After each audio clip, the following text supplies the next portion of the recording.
Yoldaş Hərbi Rəhbər 311-6 qrupu hərbi topoqrafiya dərsinə gəlmişdir. Məlumiyyət Bitarın komandiri Paşayev. Salam uşaqlar. Salam! Azad! Əyləş! Bugünkü dərsimizlə bağlı kiçik fragment izləyərək.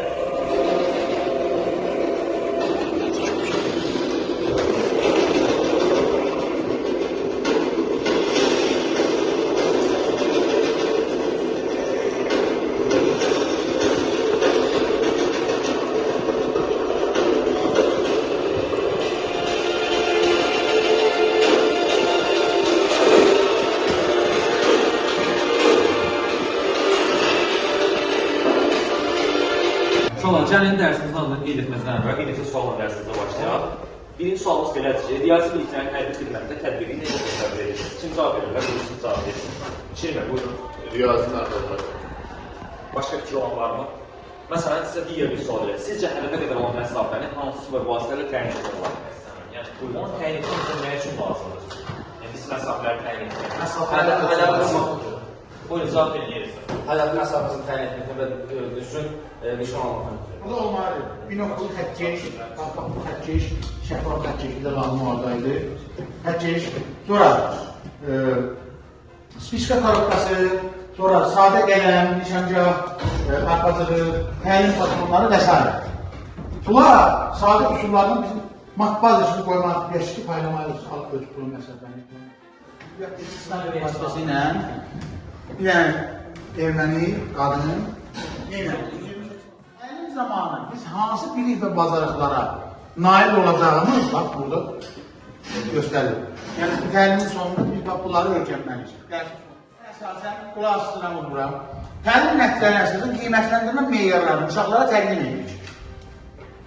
Özümüz qurduğu 20 bal, 30 bal, 30 bal.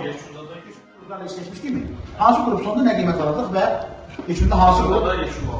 Növbəti mərhələdə bir nə dedik biz?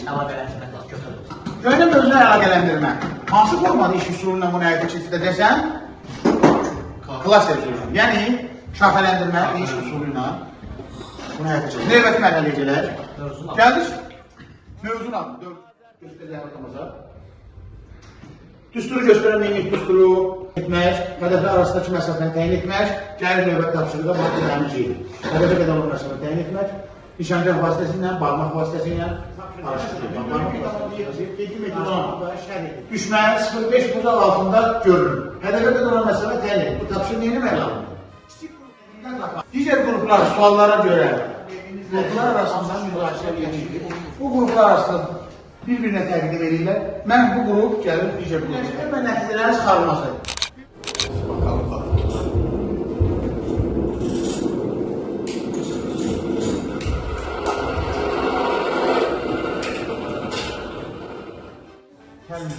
Motivasiyanı anlayışın çıxarması təlim metodu ilə. Anlayışın çıxarılması təlim metodu ilə. Bəli.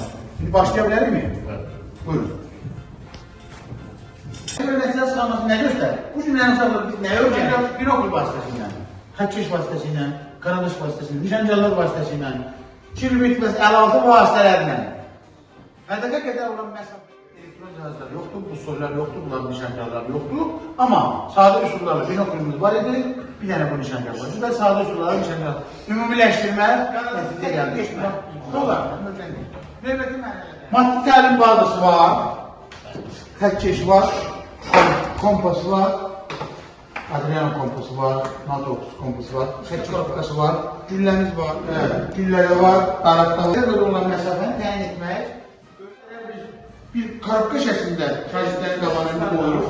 Çantanın içində olan əşyalardan istifadə edərək, hədəflərə qədər olan məsafə, hədəflərə məsafə, hədəflər arasında məsafəni və hədəflər olan məsafəni ev tapşırığı ne demək? Bu indi həm də ev tapşırığı mərhələsini sizlə aydınlaşdıraq ki, ev tapşırığı mərhələsini görsün nə verir burada? Hazırlamaq, təqdimat etmək, araşdırmaq, burada birinci növbədə araşdırmaq, təqdimat etmək, sonra nə gəlir? Nə gəlir? Təqdimatda döyüş texnikaları, onların əhəmiyyəti, güclü və zəif tərəfləri və onlara məntiqli vasitələri göstərir. Zəif və güclü tərəf, müqayisə etmək var burada. Ona görə ev tapşırığında nə olmalıdır? Birinci növbədə araşdırmaq, müqayisə etmək, təqdimat hazırlamaq, həm texniki, həm də tapşırığı əhatə etmək, aydındır?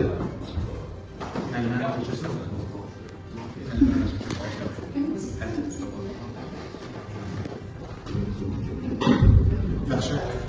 Belə deyil də, əvvəl uşaqlarla söhbətlər eləmişik. Sadəcə yekunlaşırsınız deyə, mən bilmirəm ki, siz belə deyim, məktəbdə işləyəsiniz, başlayın, məktəbdə işləyəsiniz. Sinifə daxil olduğunuz sinifdə uşağın sözünü kəsməyək, o uşaq öz fikrini bildirsin. Var da, burada elə uşaqlar var ki, fikrini bildirə bilmir.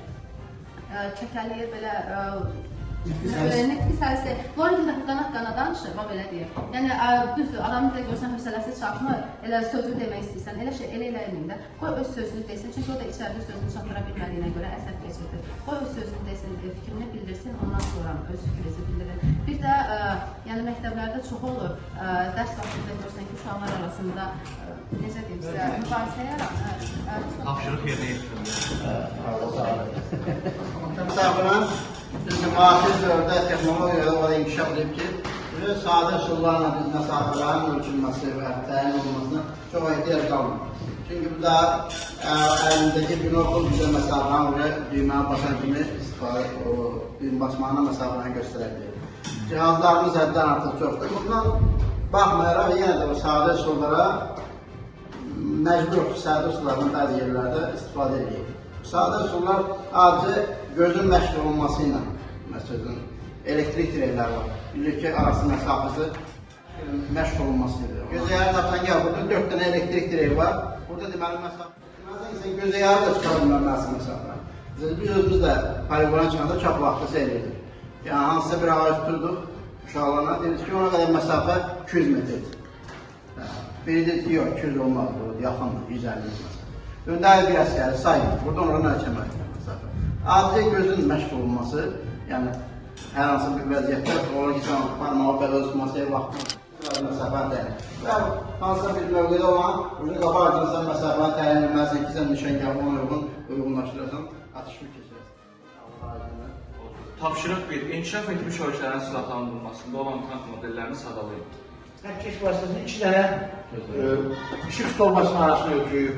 Bu əl vasitəsindən ölçüyüb. Bu sadə tərəndaşı uzadıb. Bu bizim tərcihəmizdir. Şahsi tələbə nə idi? Şahsi nə idi? Fərqi qiymətləndirməli, bunu ötürək, aydınlık. El tapşırığı. Buyur el tapşırığını təqdim edər. İnternet resurslarından istifadə etmək. Yəni, araşdırma və təqdimat hazırlayın. Araşdırma var, Bəli. təqdimat var, internet resurslarından istifadə etmək var, ev tapşırığı.